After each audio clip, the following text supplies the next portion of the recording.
Kiwanis, Pennsylvania. Good evening, everybody. I can see we've got at least 48 people right now, so this is pretty exciting and very encouraging. So welcome to the start of your VCON. For those of you who aren't familiar with video yet, this is going to be your district convention for 2020 at this point. But I just want to say thanks to everybody for being here tonight, and I'm not going to, believe it or not, going to talk too much tonight.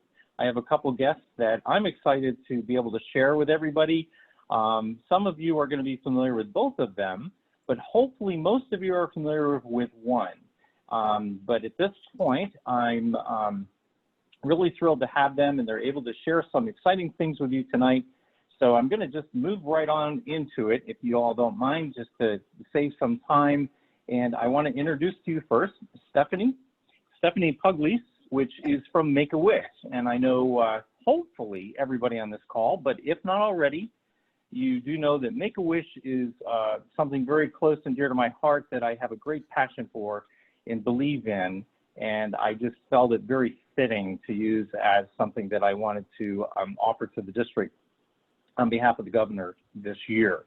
So with that said, Stephanie, I would like to open the floor up to you and allow you to introduce yourself and share some thoughts with us tonight. Okay, thank you, Mike. Hopefully everybody can hear me. I'm coming to you live from Penn Hills, Pennsylvania, which is about 15 to 20 minutes or an hour outside of Pittsburgh, depending on traffic. So, but I'm in my bedroom. My husband's downstairs watching TV, trying to keep my dogs quiet. So we'll see how this goes.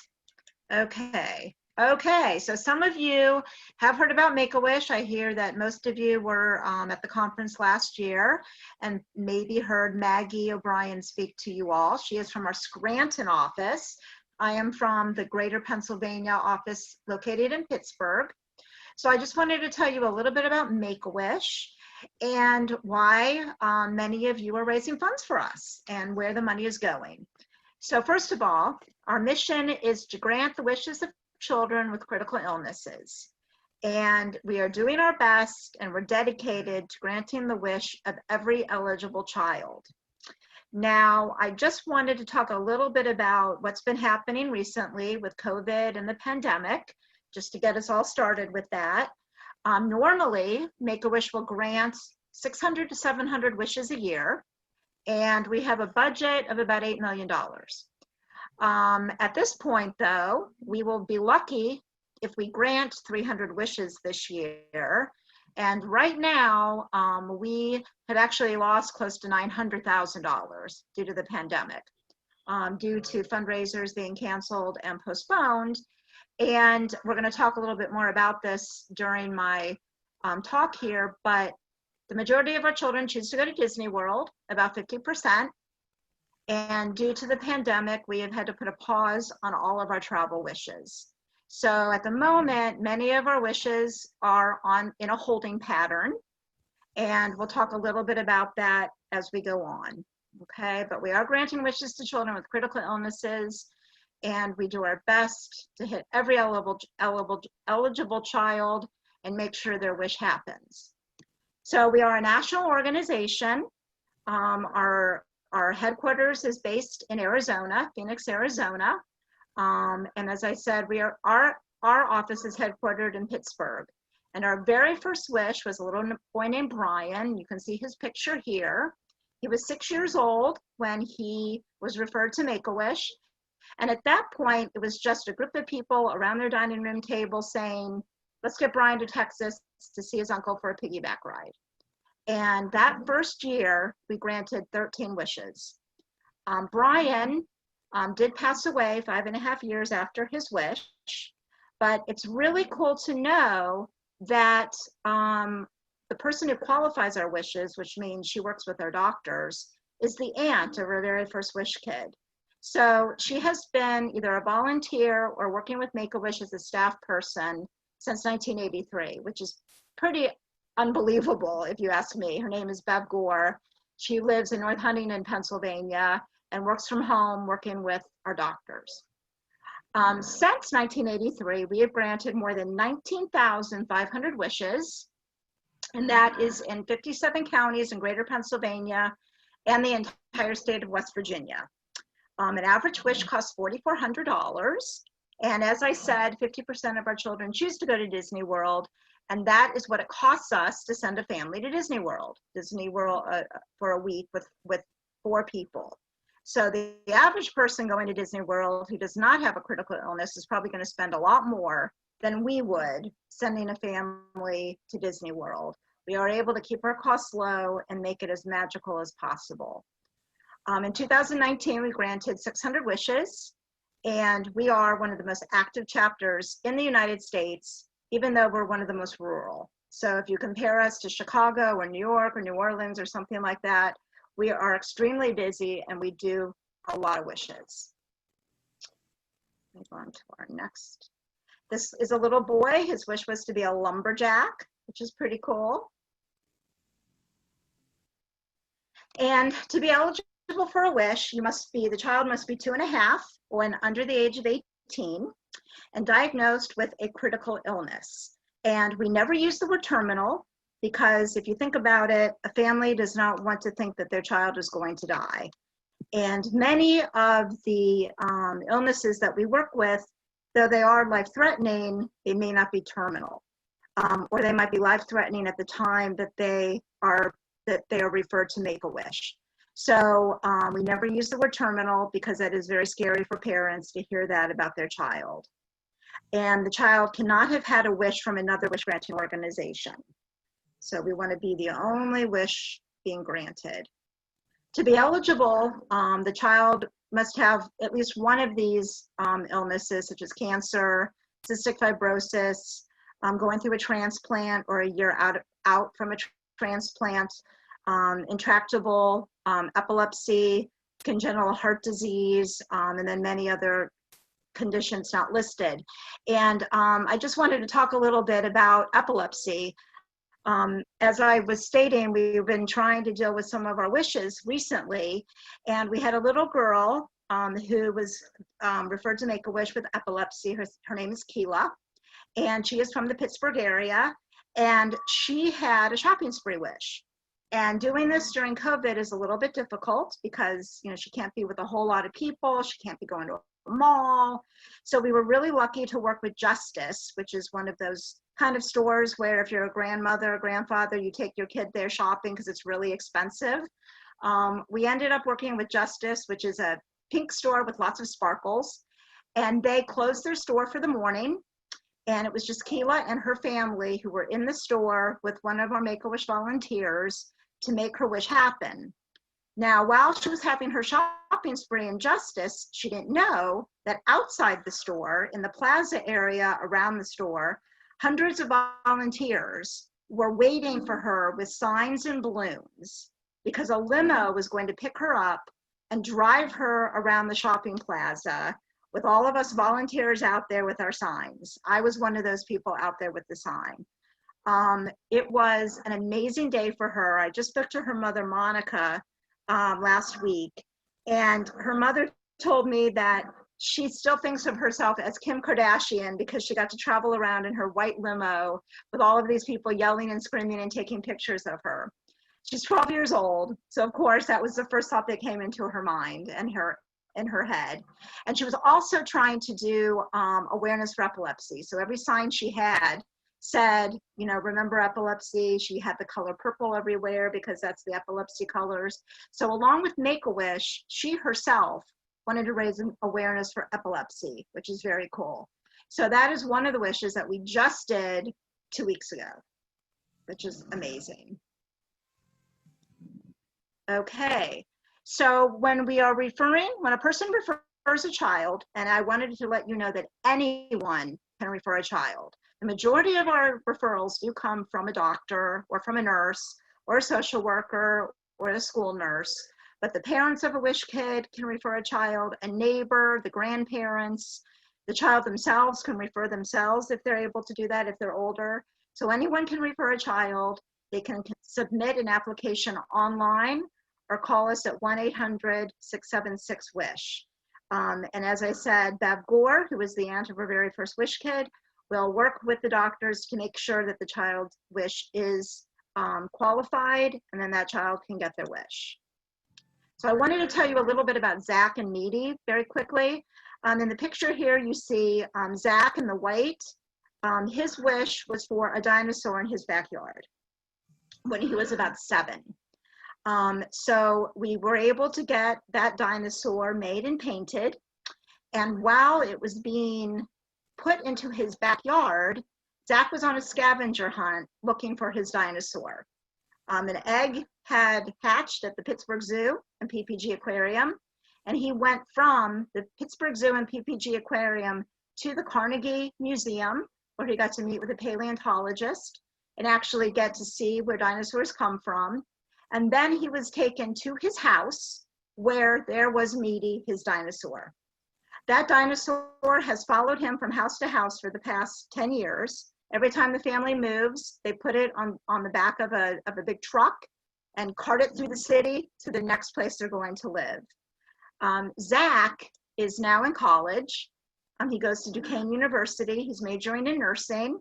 And before he went to college, he and his mother, and you can see here that is Natalie, started doing an event called Make a Move. And this was a bike, run, roller skate event where anyone could participate. And during the 4 to 5 years that they held this event, they raised $40,000 a year, which is pretty amazing. And now Zach is at Duquesne, and we still have him come out for speaking engagements and to talk about Make-A-Wish, and he has raised money at the college, which is really cool.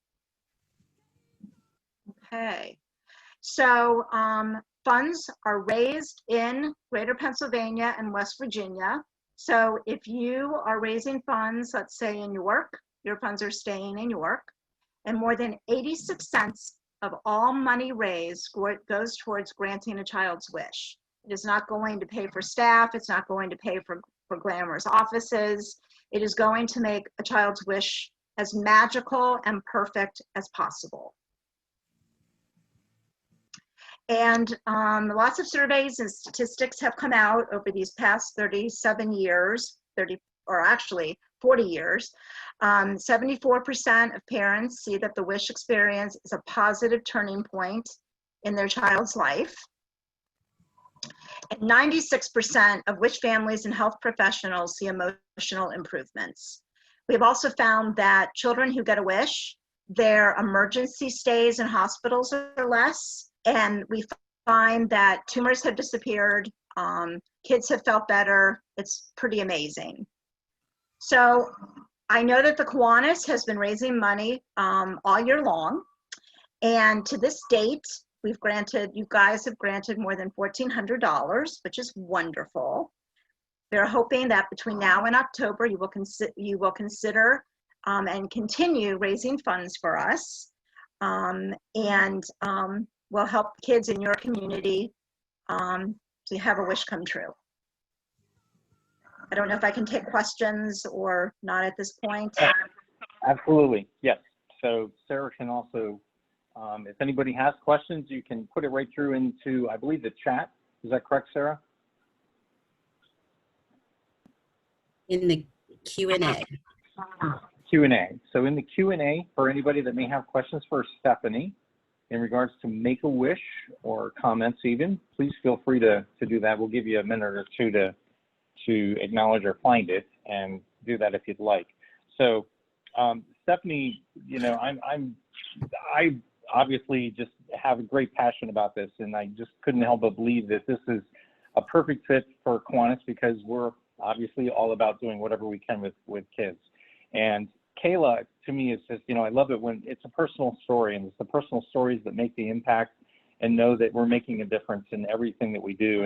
And I just think the whole concept of how Make-A-Wish got started and everything is just amazing.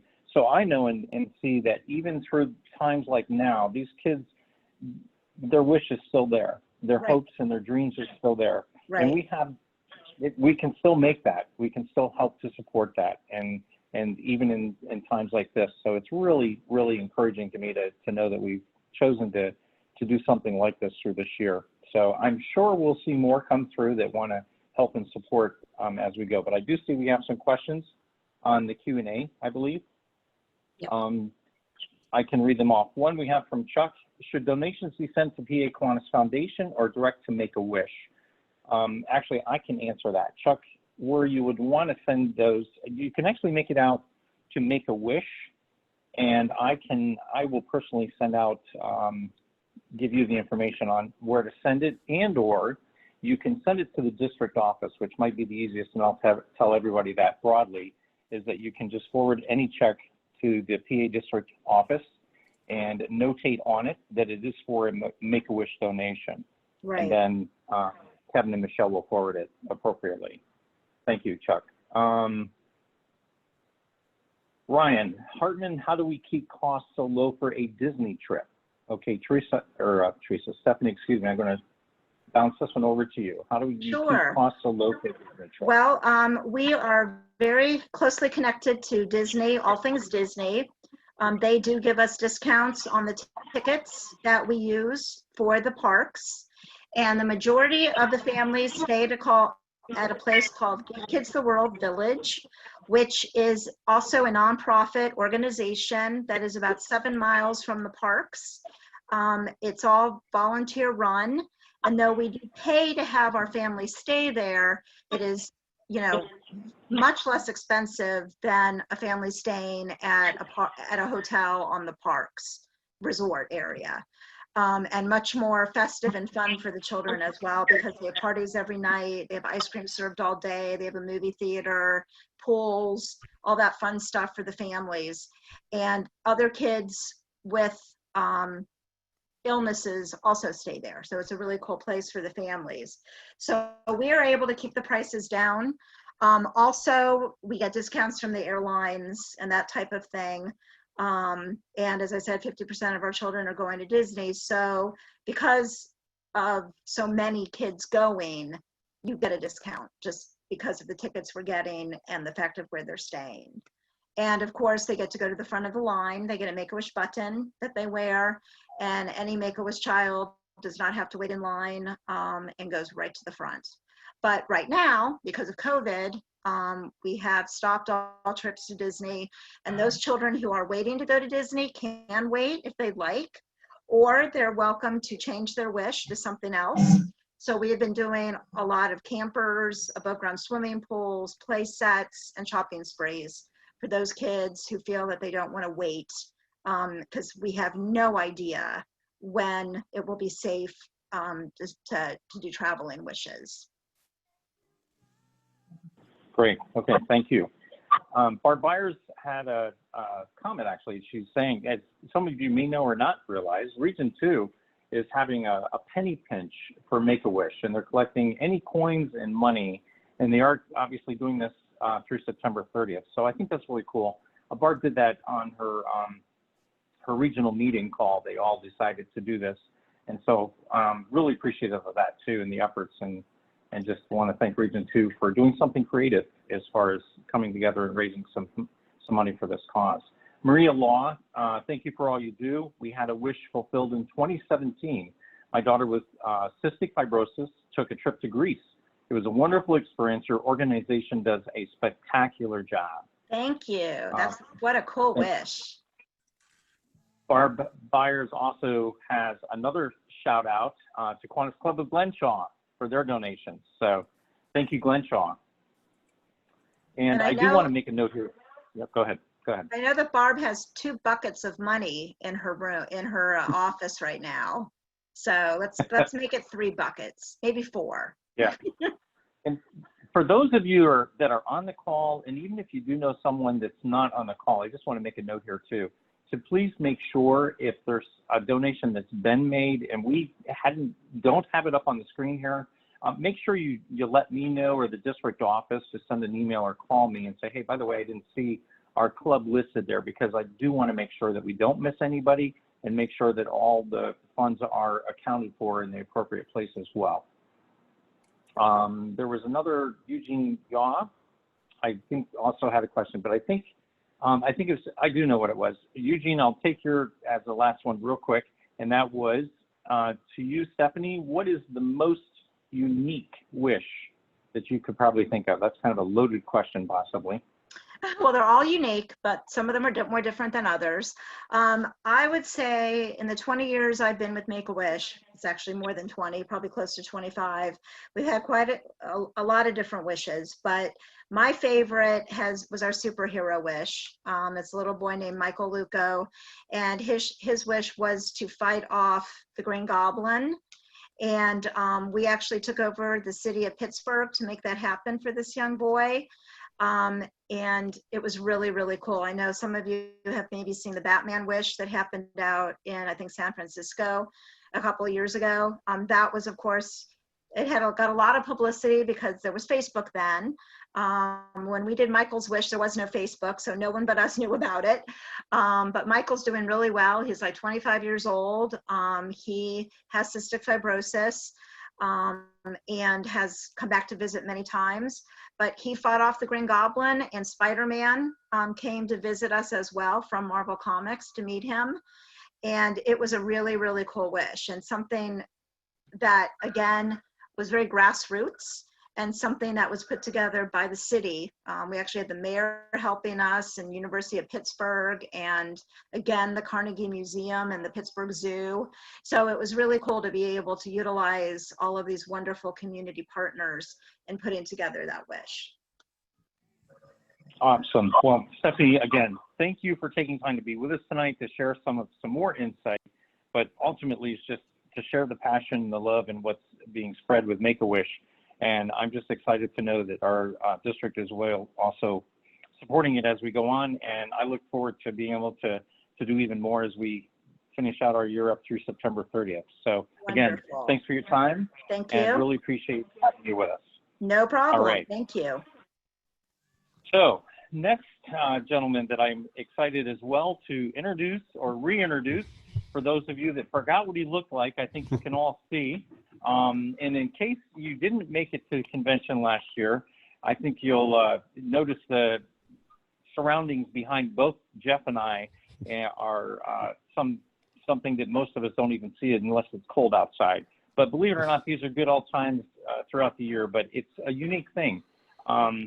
Jeff is motivational, he's inspirational, he's got a lot of experience in helping not just individuals, but organizations such as ourselves in the volunteer world, in the crisis that many of us have been facing personally and professionally, and just the change as things go. Little did we know, exactly almost a year ago on a Sunday morning, when Jeff was able to share some thoughts and inspiration with us, he came off with a globe. And Jeff, we haven't talked about this, so I'm not sure I'm bursting your bubble yet, but Jeff really was like, Mike, honestly, I'm not exactly sure where this is going to go, as he began speaking to us. But he said, this globe keeps coming back to me, and it's all about shaking it up. So long story short, is little did we know that Shake It Up really wasn't about just trying to nudge us out of our comfort zone, but the fact is that life, as it has evolved, has truly shaken us up in a lot of ways. So with that said, Jeff, I'm ready to turn it over to you and help to continue to shake it up and put more meaning and purpose to all of this from your perspective. Thank you, Mike. Thank you. I'm going to get this up here so people can hopefully see a little and not just hear a little. Here we go. So hopefully you guys can, everybody see that? I hope they can see it.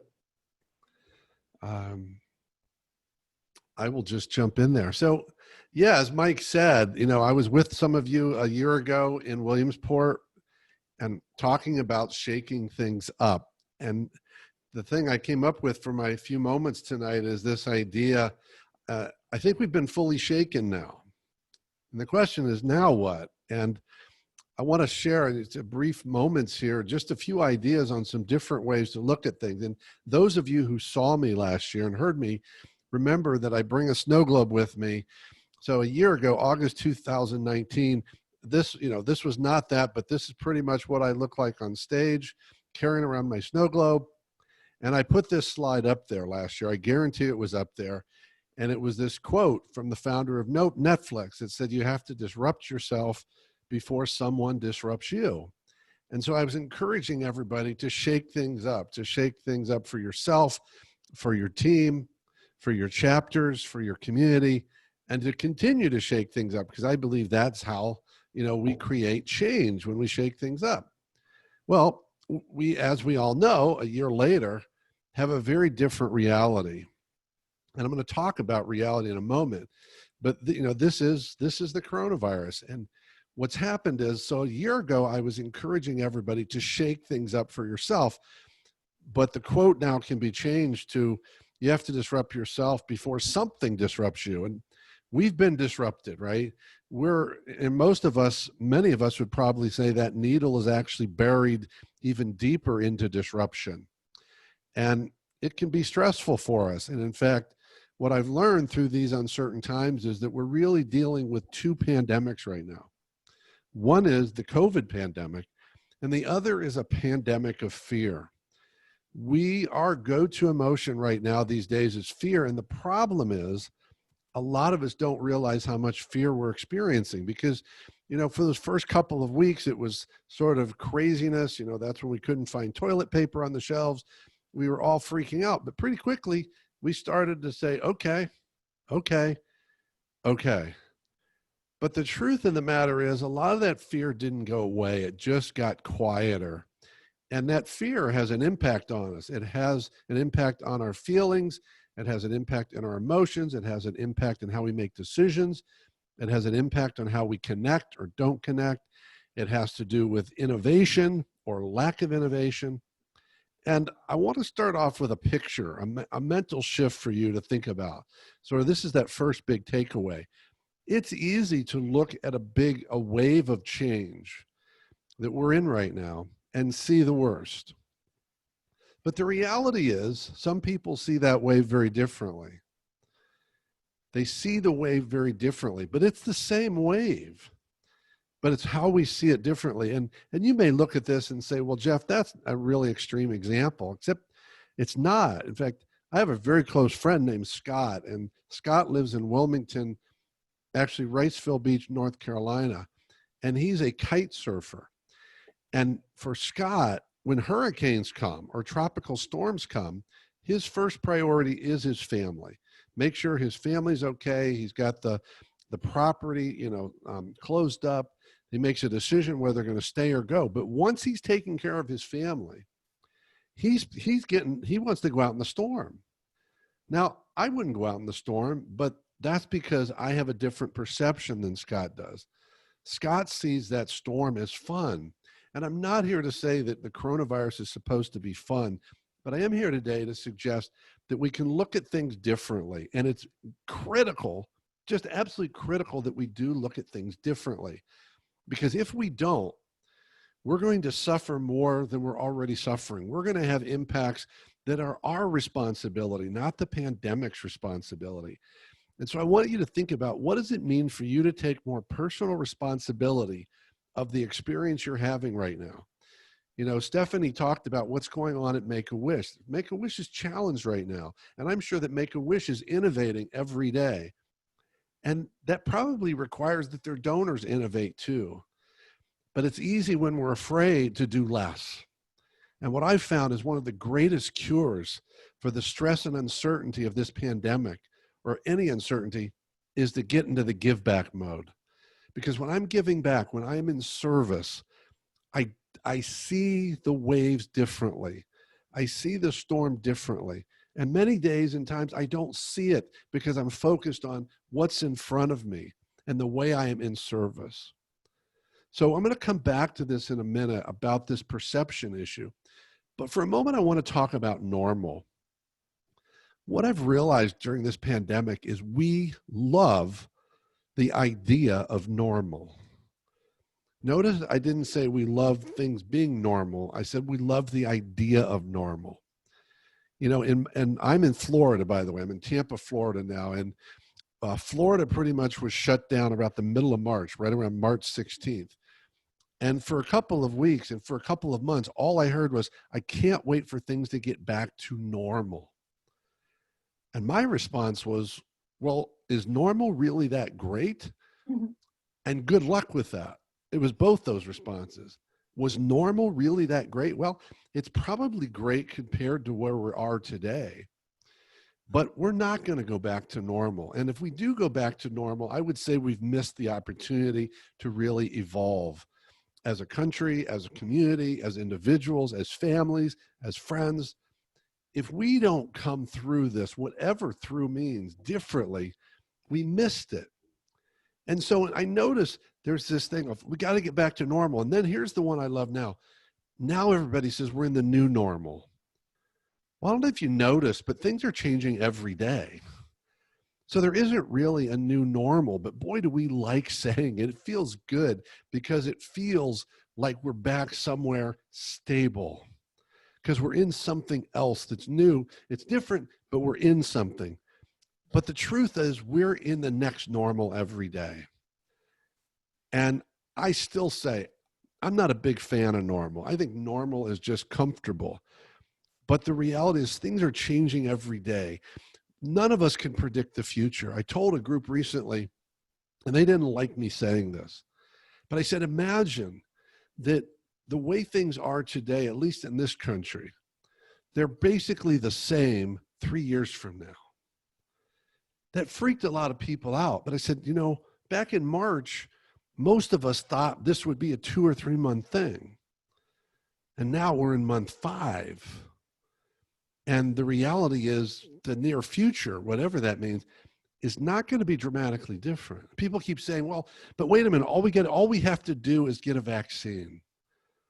I don't know about you, but there's vaccines for a lot of things that I don't go and do them and say, well, there's a vaccine. It's okay if I do them. So yes, we'll have a greater sense of calm.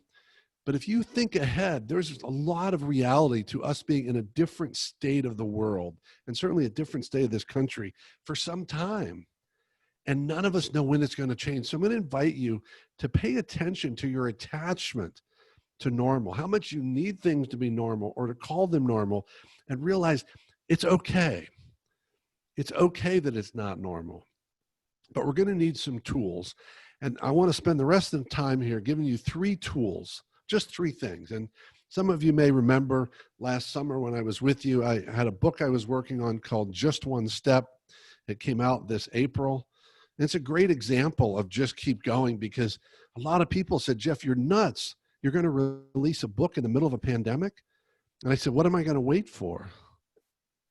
That's what I said. What am I going to wait for? How do I know when it's going to happen? I mean, am I going to put my book on the shelf? If I think the book is meaningful, am I going to let it sit there? In fact, maybe that's what's needed most right now, or some of the ideas in my book. So I like the idea of simplicity. And so just 3 things I'm going to share with you to wrap up. The first is to ask yourself what's really true. Now, you might think, and I'm not talking about the news right now.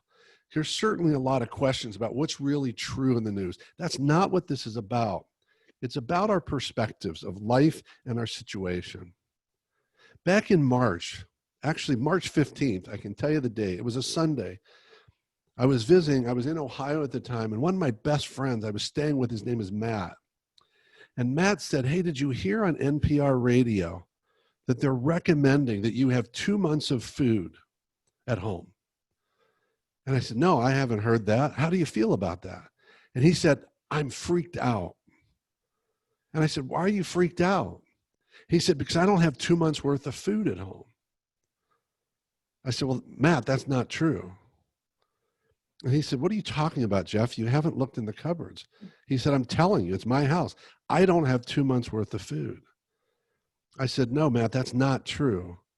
I said, what might be true is you don't have 2 months worth of food the way you normally eat. The way you normally eat. And I said, I'm not suggesting that you're going to be starving yourself or eating rations or small portions. But if you're looking at the food you eat every day, yeah, you might not have 3 months of food. But my guess is you have more than 2 months of food if you ate differently. And he looked at me and said, wow, you're absolutely right. He said, I probably have 3 or 4 months worth of food. So what was really true? The shelves didn't change. But what changed is how he saw it, how he chose to see it, and how he allowed himself to see it. And a lot of what's happening right now because of the fear is we see the things that we're most afraid of as true, and we miss the rest. So I encourage you to start asking yourself, what's really true? Not just what's true, but how could you make a slight shift in how you see things to literally change the truth? Think about that. A lot of us don't believe that's possible, but it's very possible. We can change what is true because a lot of times what is true is based upon how we are choosing to see things. And when we're afraid and we don't pay attention to that fear, we will see things through I call the fear goggles. And the problem with fear goggles is often we don't put them on consciously. We have to take them off consciously and remind ourselves, I'm going to choose not to look at this through fear and see how it looks differently. So number one, pay attention to what's true. The second one is I want to encourage all of you to start seeing can, C-A-N. Because a lot of us right now are not seeing can, we're seeing can't. We're seeing what we can't do. We see all the things we used to do that we no longer can do or can't do right now or can't do the same way or in the same schedule or in the same sense of community. But that's a default, is to see what can't. We can choose to see what we can. Now, my guess is if I asked you, there's something like 55 people on here. And some of you, maybe many of you, if I asked you, would say, man, I'm experiencing what they're calling Zoom fatigue. Zoom fatigue. I have a lot of questions about that. I'm not denying it's a reality, but what I wonder about is things like, well, did we get tired of seeing people before? My guess is we're seeing more people now than ever. Are we tired of seeing people? Some people, the researchers, are saying what we're tired of is tired of being seen. And I thought, what do you do when you go out to lunch or breakfast or go to a meeting? Do you hide behind a curtain? You're seen all the time. Some people said, well, I'm seeing myself on the screen. I said, well, that's easy. Click the button up in the right where the 3 dots are. You don't have to be seen. You don't have to see yourself. So what are we trying to see? Because I look at Zoom as an amazing gift. I don't want it to replace getting face-to-face. I told someone recently on a podcast, the number one thing I want to do when things shift is I want to have a hug fest. I miss hugs. And I want to get my hugs back. But I'm going to tell you right now, I love seeing people, their faces on a Zoom call. In the future, I will do a lot more Zoom calls and a lot less phone calls. I will not have to travel to places. I'll travel when I want to. There's so many cool things happening. But if we focus on what we can't do, we're going to feel drugged down by the pandemic. But the pandemic does not have the power to drag us down. The pandemic only has the power to affect our health. The pandemic only has the power to affect our physical health. It does not control our thoughts. It does not control our emotions. It does not control our beliefs, and it does not control our perceptions. Those are choices that we make. So I want to encourage you to shift and to start seeing what you can and what you will learn and what you can take from this. And the last one, and this is, I guess, my call to action for you. I want you to think about this time as a no waiting time. Too many people that I know, too many organizations, too many groups have been waiting for things to change. Individuals are waiting things to go back to whatever that normal thing is, or new normal, or next normal, or old normal. I want you to declare a no waiting zone. I don't know what you're doing for Exapter in your chapters. There's probably some things you're waiting on. Start innovating. Is there a way to do something different than today that might not be how you used to? But start shifting now, because I don't know how long whatever this is going to be. You don't know. And if I'm waiting causes fear. Waiting causes a deep sense of lack of control. So I'm encouraging you to get into action, to get into gear, to get into innovation, to get into shift. And yes, in the middle of this great disruption of the world, fully shaken up, I'm actually encouraging you to keep shaking things up in your life, in your family, in your relationships. Keep shaking the snow globe. And remember this, you always, always, always, always have a choice. And the choices you make impact not only yourself, but every person around you. And that's a heavy responsibility, and it's a beautiful opportunity. So welcome to the opportunity of this new time. I hope you will start to think differently and just take one step today to make a difference. Thanks, Mike. Jeff, thank you. And this is the time I think all of us that are on this call could say, I wish we could give you one big hug, because that's, the passion and the belief from both of you, both Stephanie and Jeff. I'm just can't say thank you enough, because it's exactly what we need to hear right now, I believe. We have a lot of clubs and individuals as members that in the last few weeks and some of the past months have started to become more innovative, and we are starting to see that they're deciding that, yeah, we can make a difference, we should, and to adapt. But there's so many of us that need to be reminded and need to hear this and to be encouraged. But to have two passionate people to help kick us off tonight together as a district, thank you. Thank you very much. Greatly appreciated. I took some notes, and Jeff, it reminded me of a year ago. I almost didn't have enough paper to write down all of the tidbits. So again, thank you so much. And Stephanie, as I said, thank you for your passion, and thank you for your time, and really look forward to a long-lasting relationship. I think this is just the beginning in ways that we can work together with Make-A-Wish. So to both of you, thanks for your time this evening. I will open it up just for one or two questions. I didn't do that for Jeff, and I want to make sure I do that. If there's anyone that does have a specific question they would like to reach out to Jeff real quick on, we can take a minute to do that. But it's, I have to just, again, that life is totally is what is normal. There is no normal anymore. And I think most of us are starting to probably realize that. And it's still scary for many folks. And as Kiwanians, we have folks that, change is hard, that we thought we were done going through the change process. As we mature in life and life goes on, and you kind of get to a place that you just want to sit back and kind of relax, I think, sometimes, and feel like you know what you're doing tomorrow and you're happy with that. And I think it's a challenge for many of us. So these are all good things. Well, I am not seeing at this point any questions and answers, which, Jeff, we all know that's a good thing. That means that you gave them a lot of food for thought. So again, I want to thank you both for being with us this evening. So folks, Thanks, I just want to take 1 minute to close up or to wrap up the session, and you'll see that we're going to do our best from this point forward, moving into each one of our sessions that have been created for us all in our forums, that the times is what we want to keep to. And so that you realize we're not here to zoom you out at all, burn you out, or make you feel like, oh, well, I got to listen to something or whatever. No, this is an opportunity to bring something fresh, hopefully, something invigorating, something innovative, something new, and also an opportunity to be together. Even though we can't do that hug thing yet, we can certainly do the smiling and the laughing together as well. And cheers along the way too when it's appropriate.